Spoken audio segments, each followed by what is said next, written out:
Teach your children that they need nothing exterior to themselves to be happy. No person, place, or thing, and that true happiness is found within. Teach them that they are sufficient unto themselves. Teach them this, and you will have taught them grandly. Teach your children that failure is a fiction, that every trying is a success, and that every effort is what achieves the victory, with the first no less honorable than the last. Teach them this, and you will have taught them grandly. Teach your children that they are deeply connected to all of life, that they are one with all people, and that they are never separate from God. Teach them this, and you will have taught them grandly. Teach your children that they live in a world of magnificent abundance, that there is enough for everyone, and that it is in sharing the most, not in gathering the most, that the most is received. Teach them this, and you will have taught them grandly.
Teach your children that there is nothing that they are required to be or to do to be eligible for a life of dignity and fulfillment, that they need not compete with anyone for anything, and that God's blessings are meant for everyone.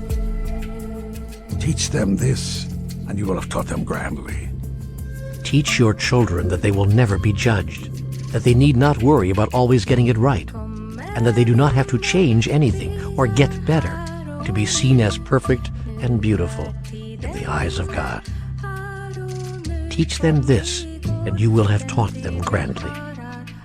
Teach your children that consequences and punishment are not the same thing, that death does not exist, and that God would never condemn anyone. Teach them this, and you will have taught them grandly. Teach your children that there are no conditions to love, that they need not worry about ever losing your love or God's, and that their own love, unconditionally shared, is the greatest gift they can give to the world. Teach them this, and you will have taught them grandly.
Teach your children that being special does not mean being better, that claiming superiority over someone is not seeing them for who they really are, and that there is great healing in acknowledging, mine is not a better way, mine is merely another way. Teach them this, and you will have taught them grandly. Teach your children that there is nothing they cannot do, that the illusion of ignorance can be eradicated from the earth, and that all anyone really needs is to be given back to themselves by being reminded of who they really are. Teach them this, and you will have taught them grandly. Teach these things not with your words, but with your actions, not with discussion, but with demonstration. For it is not what you do that your children will emulate, but how you are.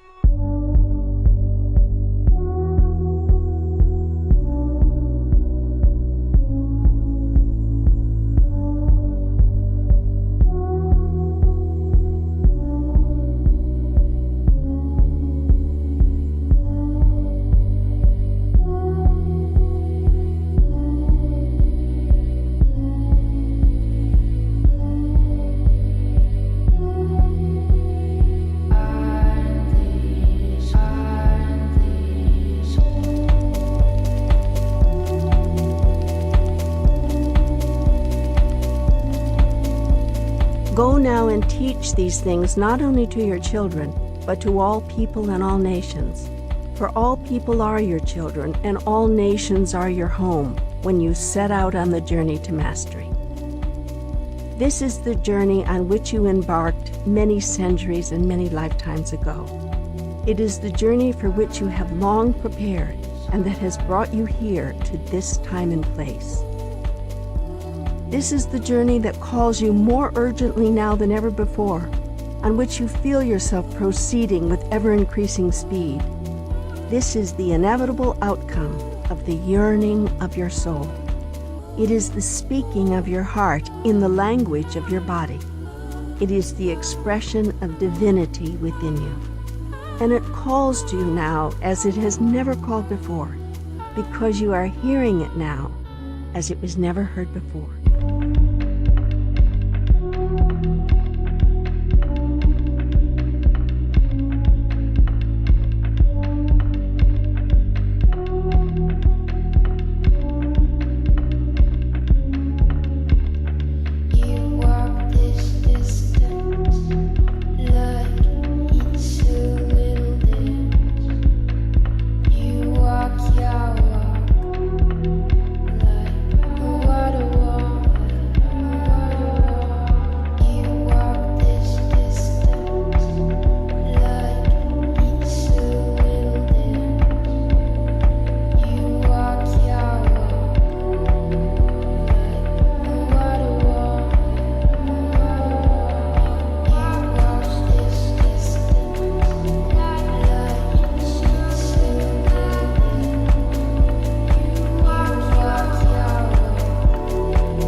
It is time to share with the world a glorious vision. It is the vision of all minds that have ever truly searched, of all hearts that have ever truly loved, of all souls that have ever truly felt the oneness of life. Once you have felt this, you can never be satisfied with anything less. Once you have experienced it, you will want nothing but to share it with all those whose lives you touch. For this is the reality, and it stands in spectacular contrast to the illusion. You will be able to experience the reality and to know it because of the illusion, yet you are not the illusion, and the you that you experience within the illusion is not who you really are. You cannot remember who you really are as long as you imagine the illusion to be real. You must understand that the illusion is an illusion, that you created it for purposes very real, but that the illusion itself is not real. This is what you have come here to remember, with more clarity than you have ever remembered it before. The transformation of your world will depend on your remembering.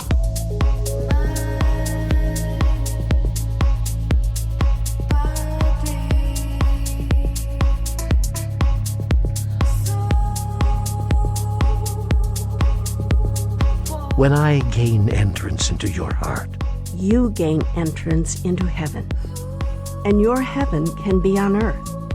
Everything can truly be on earth as it is in heaven when the time of separation is over and the time of unification is at hand.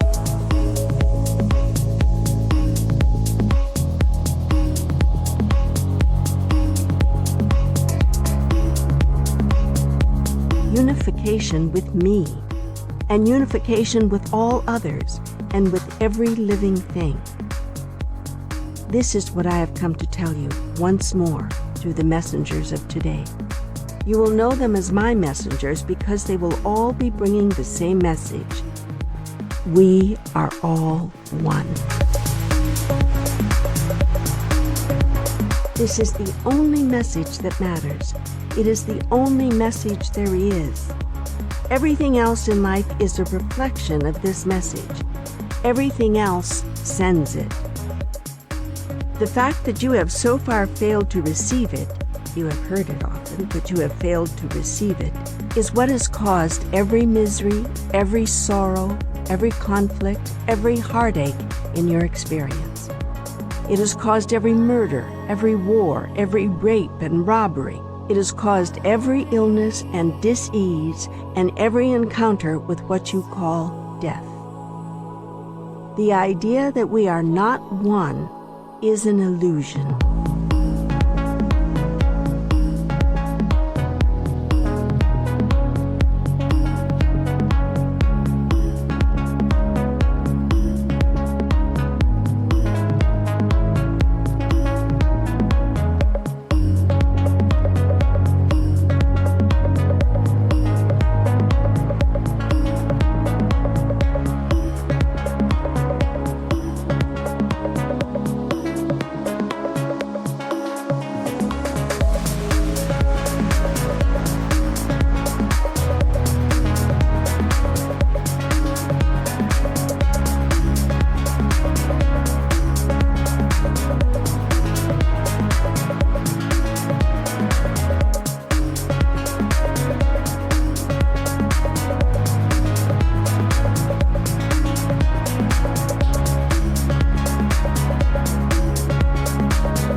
Here are the 10 illusions.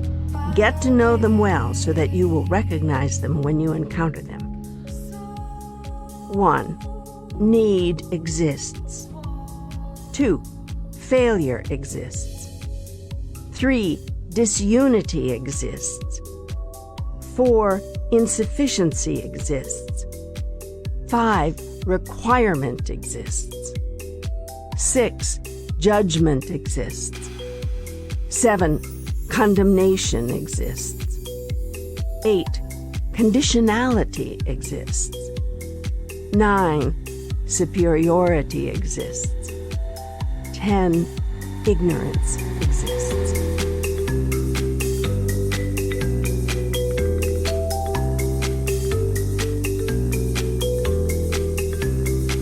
You have come to this book to remember the illusions of humans so that you may never again be caught up in them, but achieve communion with God once more in the living of your life through the awareness of ultimate reality.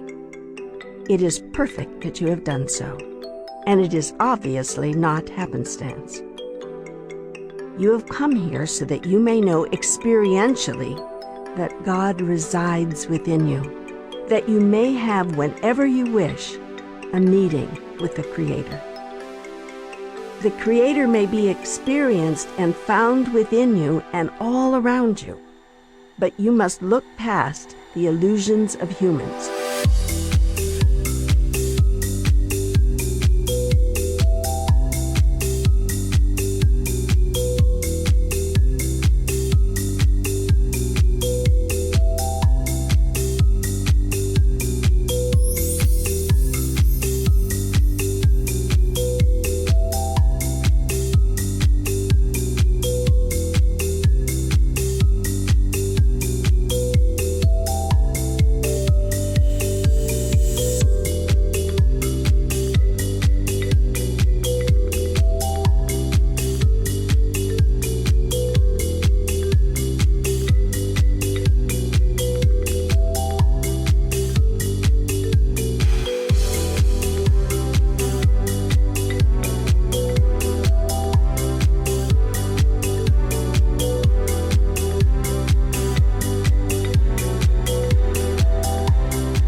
Seek not a set of beliefs. Seek an awareness of what you know. Use whatever you find that returns you to that awareness. Understand that you are living an illusion and that none of it is real, yet the illusion points to what is real and can give you an experience of it. How can you see the illusion as an illusion when it appears to be so real? And how is it that it seems so real if it is an illusion? The second question will be answered first. The illusion seems so real because so many people believe that it is not an illusion. In your Alice in Wonderland world, everything is as you believe it to be.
There are thousands, millions of examples of that.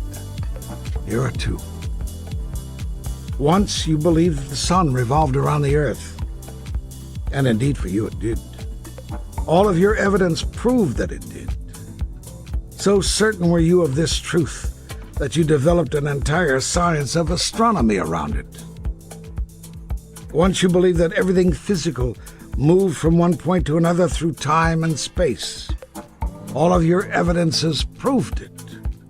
So certain were you of this truth that you built an entire system of physics around it. Now listen carefully. The wonder of these sciences and these systems is that they worked.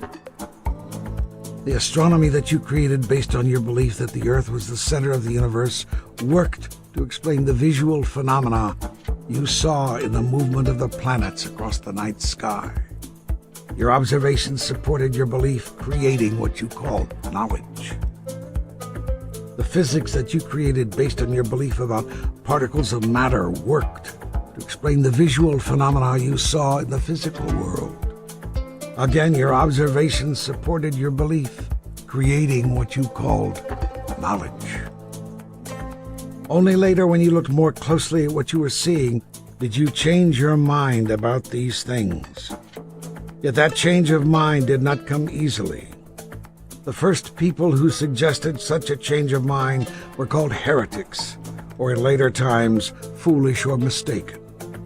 Their ideas of a new astronomy, with the Earth revolving around the sun, or of quantum physics, in which particles of matter did not move in a continuous line through time and space, but were seen to disappear in one place and reappear in another, were labeled spiritual and scientific blasphemy. Their proponents were discouraged, denounced, even put to death for their beliefs. It is your beliefs that were true, the majority of you insisted. After all, were they not supported by every observation? Yet which came first, the belief or the observation? That is the central question. That is the inquiry you did not wish to make.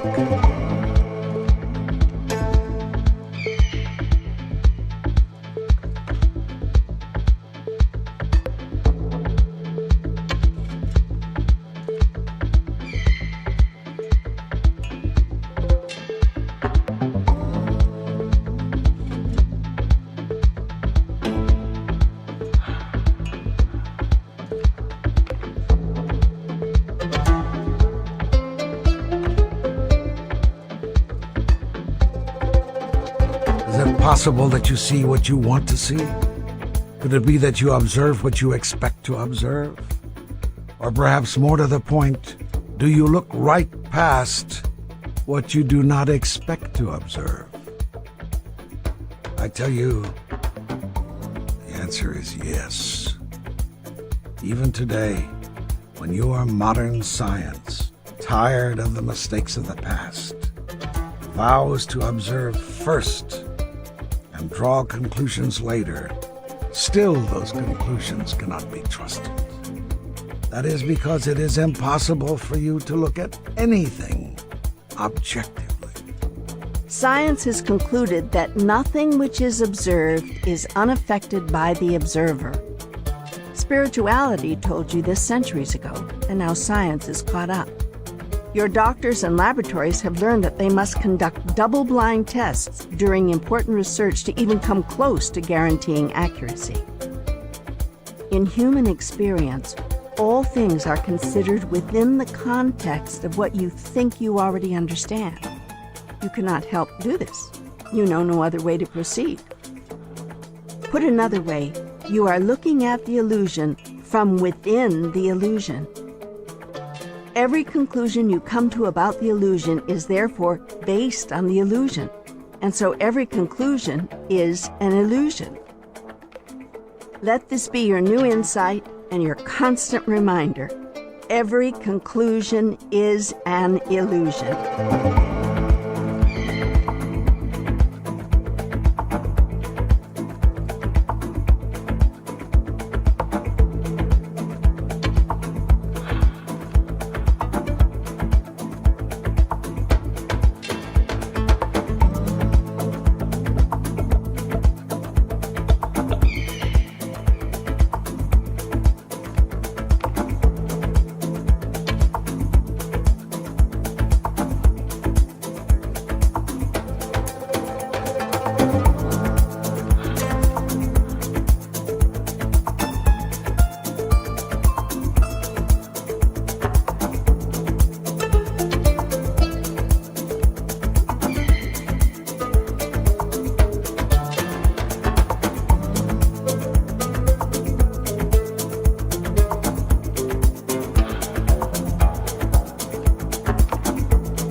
Now, let us return to the first question. How can you recognize the illusion as an illusion when it seems so real? You have just learned that the reason it seems so real is not because it is real, but because you believe so firmly that it is. Therefore, to change the way you see the illusion, change what you believe about it. In the past, you were told that seeing is believing. But lately, a new idea has been advanced, that believing is seeing. And I tell you, this is true. If, when you confront the illusion, you believe it is an illusion, you will see it as an illusion, even though it seems very real. You will then be able to use the illusion as it was intended to be used, as a tool with which to experience ultimate reality.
Remember to create the illusion.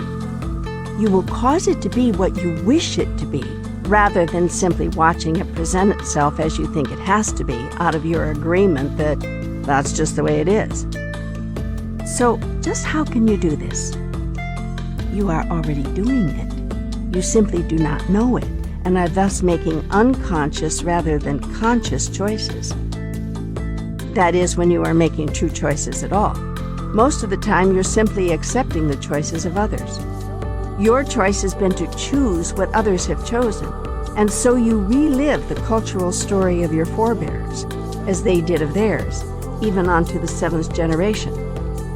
The day that you stop choosing what has been chosen for you will be the moment of your liberation. You will not then escape the illusion, but be liberated from it. You will step outside of the illusion, but will continue to live with it, free of its ability to control you or your reality.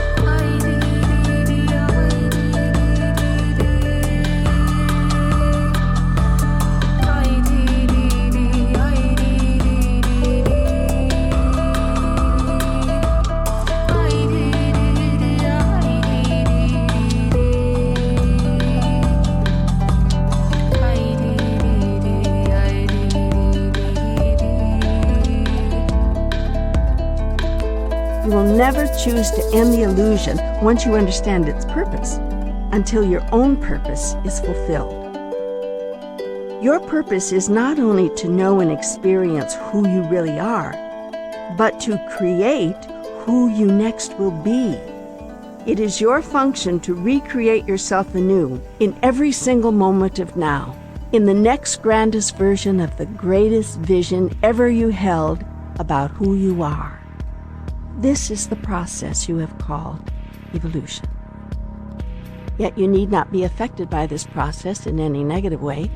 You can be in this world, but not of it. When you are, you will begin to experience the world as you choose to experience it. You will then understand and experience itself to be an action rather than a reaction. Something that you are making, not something that you are having. When you understand this secret, everything in your life will change. When enough of you understand this, everything on your planet will change. Those who have understood the secret have been called masters. Those who have taught this secret have been called avatars. Those who have lived this secret have been called blessed. Therefore, blessed be.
To live as an enlightened master, you must become a heretic and a blasphemer, for you will not believe what everyone else believes, and others will deny your new truth, even as you deny their old one. You will deny that the world as others are experiencing it is real, as did those who denied that the world was flat. As in those days, this will fly in the face of what seems incontrovertible, based on the appearance of things. As in those days, this will generate argument and disagreement, and you will set sail across stormy oceans to discover endless horizons. And as in those days, you will live in a new world. This is the world that you have been waiting to create, and which you have been meant to experience from the beginning of time. Time, too, is an illusion, so it might more correctly be said, since the illusion began. Always remember, the illusion is not something you are enduring. It is something you are choosing. You do not have to live the illusion if you do not choose to. You are here because you wish to be. If you did not so wish, it would not so be. Yet know that the illusion in which you live is being created by you, not for you by someone else. Human beings who do not wish to take responsibility for the life they are experiencing say that God has created it, and that they have no choice except to endure it. Yet I tell you that the world you live in is the way it is because that is the way you have chosen it to be. When you no longer wish the world to be the way it is, you will change it.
This is a truth that not many humans can accept, because to accept it, they would have to acknowledge their complicity, and this is something they cannot bring themselves to do.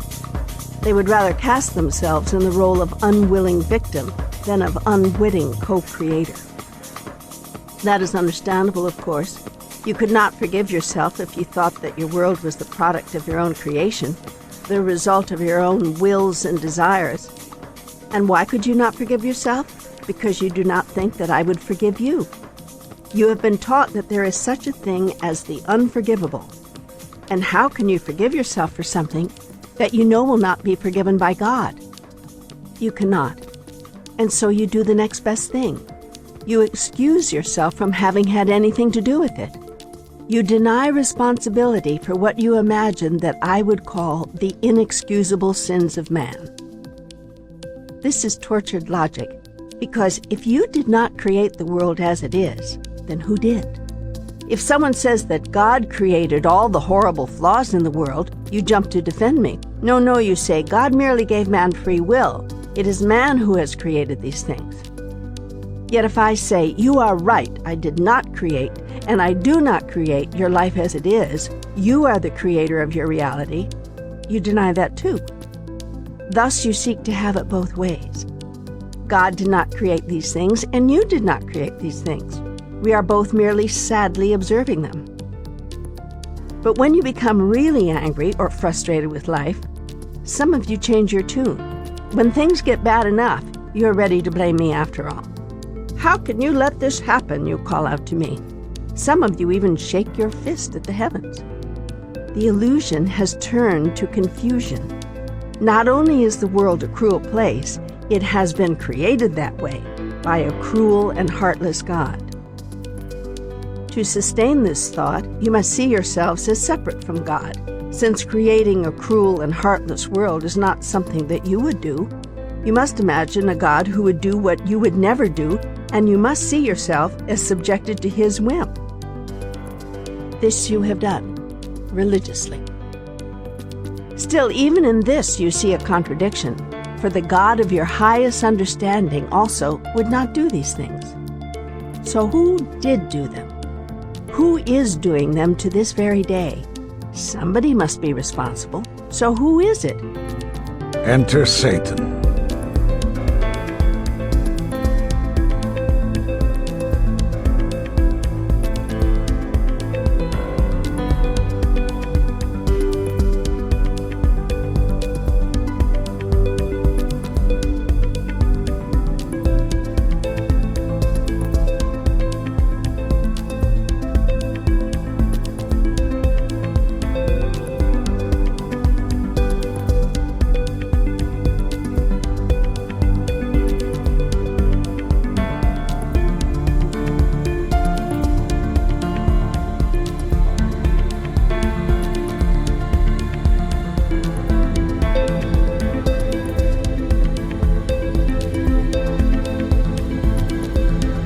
To resolve the contradiction of a loving God who would do unloving things, and to escape your own, you have created a third party, the perfect scapegoat, the devil. Now at last everything is understandable.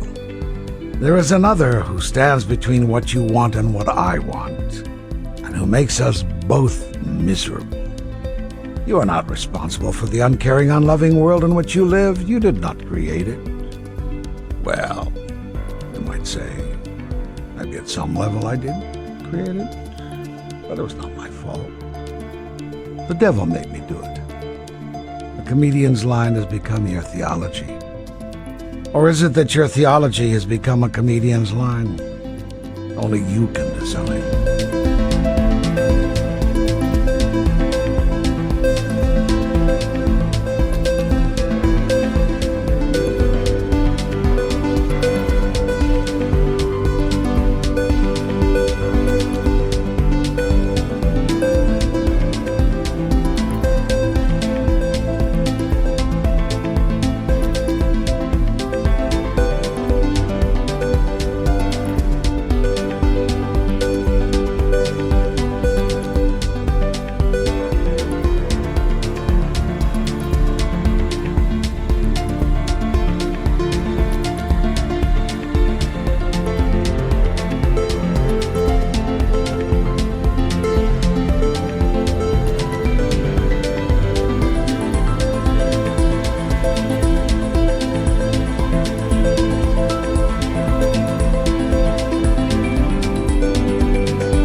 There is a way to end the confusion. There's a way to see the illusion as an illusion, and that is to use the illusion.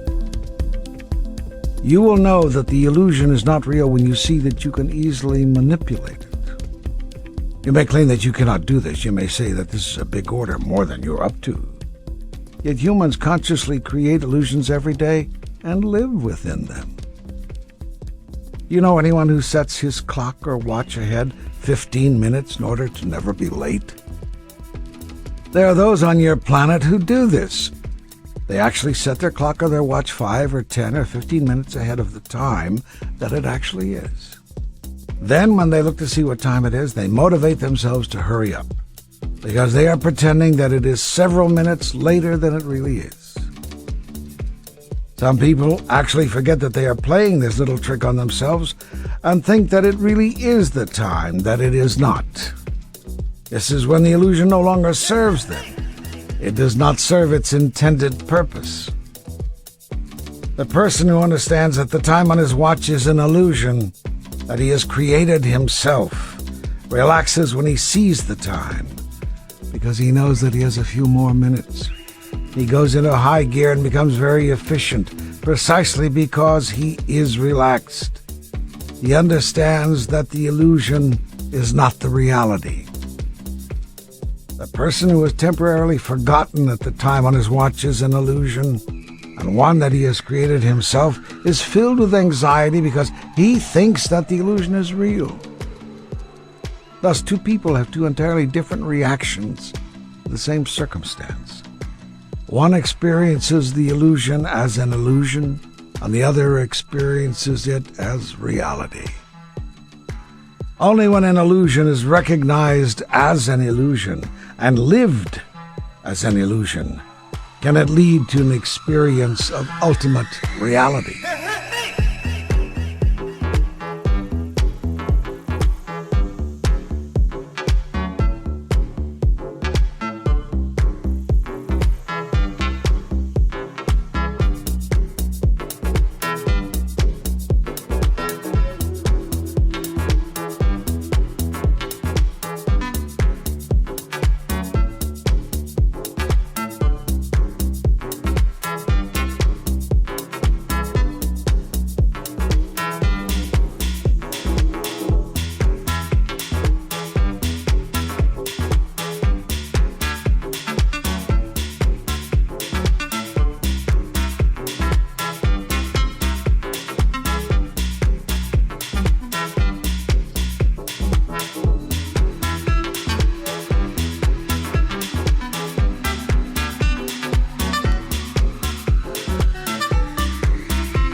The way to use the illusion is to know that it is an illusion. And the way to know that it is an illusion is to use it. The process is circular, like life itself. It begins with your denial of the illusion as having anything to do with reality. For a very long time you've been denying ultimate reality. You have been denying who I am and who you really are. Now you will simply turn your denial around. You might call this denial reversal. Look around you and make a simple declaration. Nothing in my world is real. It is that simple. I've told you this before in many ways at many times. I'm telling it to you again here. Nothing that you see is real. It is your watch set ahead 10 minutes. You are actually watching yourself. That is, you are deluding yourself into thinking that what is not so is so. But you must watch out, because you can forget very easily that you are living within an illusion of your own creation. Some of you may feel depressed when you are told that what you are experiencing on your planet is all make-believe. Yet do not be downhearted, for your world is your greatest gift, a wonder for you to behold, a treasure for you to enjoy.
Life in the physical realm is glorious indeed, and its purpose is to bring you happiness through the awareness and the declaration, the expression and the fulfillment of who you really are. Go, therefore, into this magnificent world of your creation. Make of your lifetime an extraordinary statement and a breathtaking experience of the most glorious idea that you have ever had about yourself. Remember that every act is an act of self-definition. Every thought carries the energy of creation. Every word is a declaration of what is true for you. Look to see what you are doing today. Is this how you choose to define yourself? Look to see what you are thinking today. Is this what you wish to create? Look to see what you are saying today. Is this what you desire to be so? Each moment of your life is a holy moment, a moment of creation. Each moment is a new beginning. In each, you are born again. This is your journey to mastery. It is a journey that will lead you out of the nightmare of your own construction and into that wondrous dream which your life was intended to be. It is a journey that will lead you to your meeting with the Creator.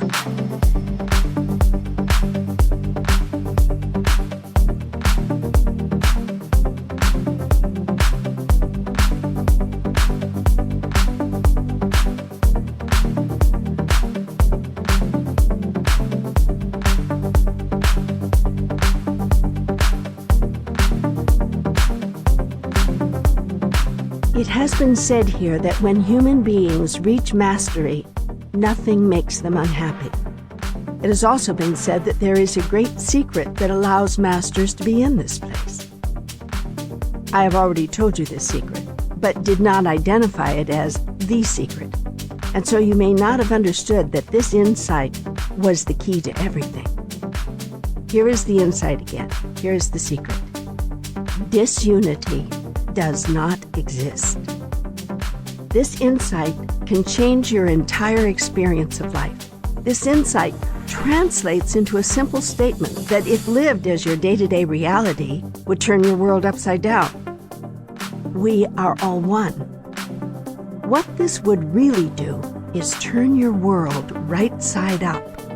For when you realize that there is one thing, and only one thing, one reality and only one reality, one being and only one being, then you comprehend that at some level, the one being is and must be always getting its way.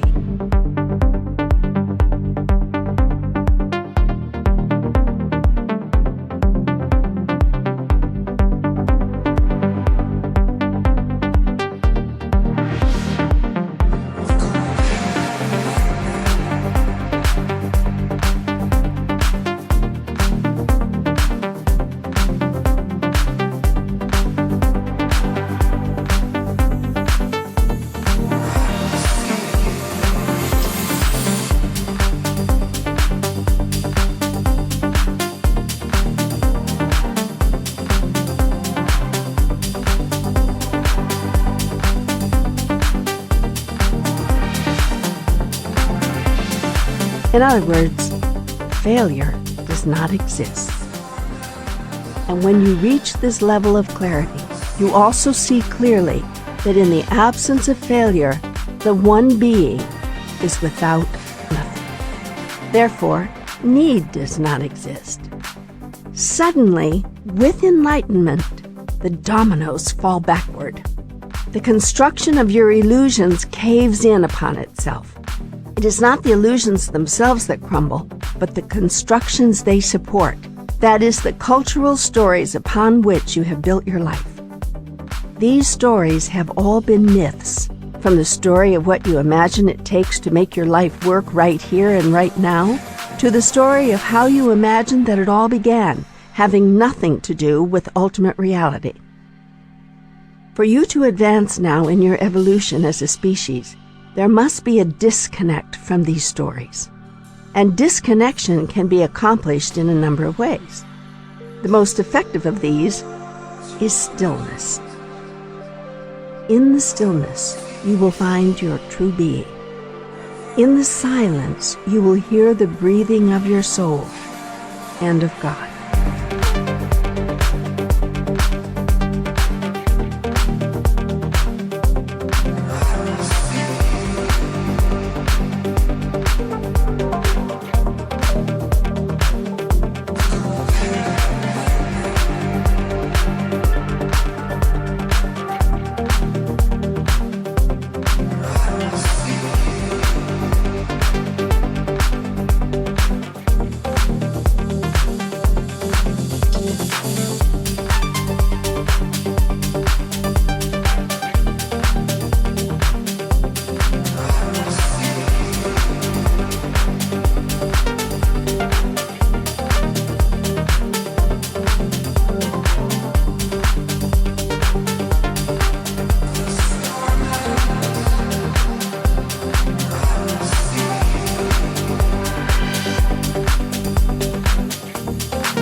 I've told you many times, and I tell you here again, you will find me in the stillness. Meditate every day. Ask yourself, can you give 15 minutes each morning and 15 minutes each evening to God? If you cannot, if you do not have the time, if your schedule is too busy, if there is just too much else that you have to do, then you have been caught up in the Maya, in the illusion more deeply than even you may have thought.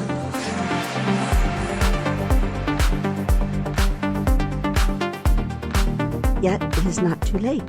It is never too late to step away from the illusion, see it for what it is, and use it to allow yourself to experience the ultimate reality of who you really are. Begin by setting aside a tiny percentage of your waking hours each day. That's all it will take to commune once more with me. I am calling you into communion with God.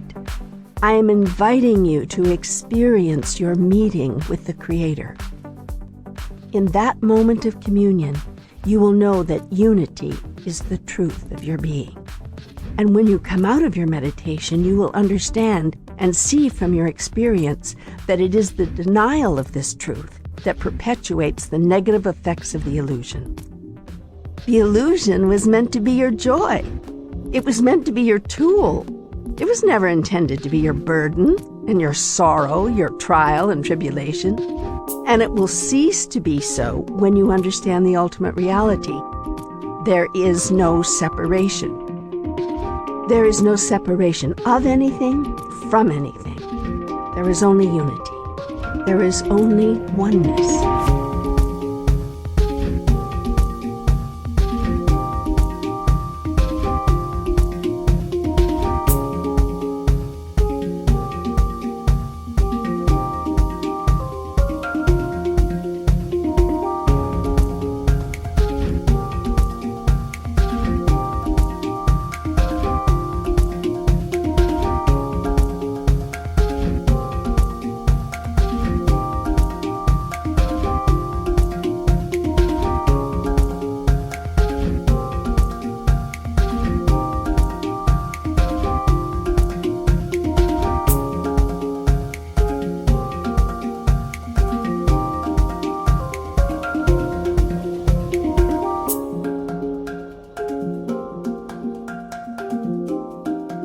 You are not separate from each other, nor from any part of life, nor from me.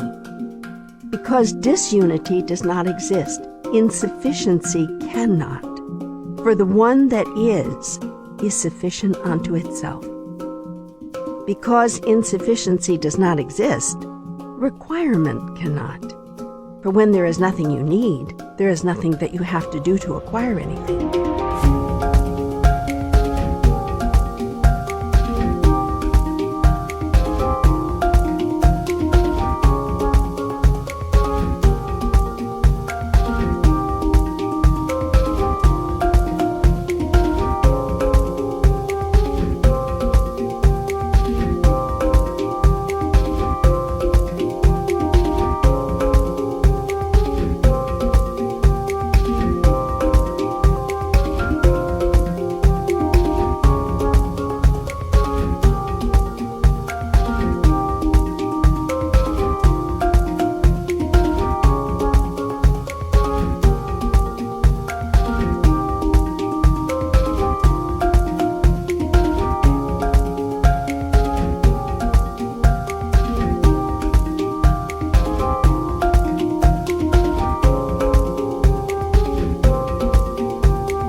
Because there is nothing that you have to do, you will not be judged by whether you have done it or not. Because you will not be judged, you cannot be condemned.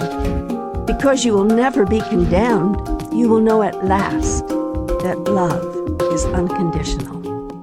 Because love is unconditional, there is no one and no thing that is superior in God's kingdom. There are no rankings or hierarchies. There are not some who are loved more than others. Love is an experience total and complete. It is not possible to love a little or to love a lot. Love is not quantifiable. One can love in different ways, but not to different degrees. Always remember that love is not quantifiable. It is either present or it is not. And in God's kingdom, love is always present. That is because God is not the dispenser of love. God is love.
I have said that you and I are one, and that is what is so. You are made in my image and likeness. Therefore, you too are love. In a word, that is who you really are. You are not the receiver of love. You are that which you would seek to receive. This is a great secret, and knowing this secret changes people's lives. People spend a whole lifetime seeking that which they already have. They have it because they are it. All you have to do to have love is to be love. You are my beloved. Each of you. All of you. None of you is more lovable than another, because none of you is more of me than another. Although some of you remember more of me, and therefore more of yourself. So do not forget yourself, beloved. Be love.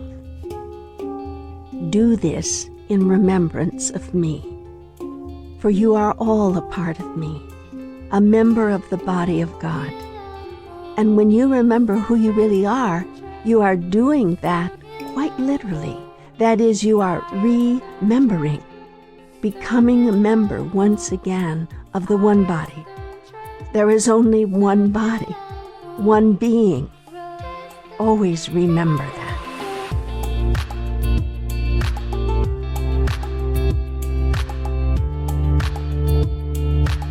Because there is no superiority, there are not some who know more than others and some who know less. There are merely those who remember more and remember less of what has always been known. Ignorance does not exist. Now I come to tell you again that this is what is true. Love is unconditional. Life is unending. God is without need, and you are a miracle. The miracle of God made human.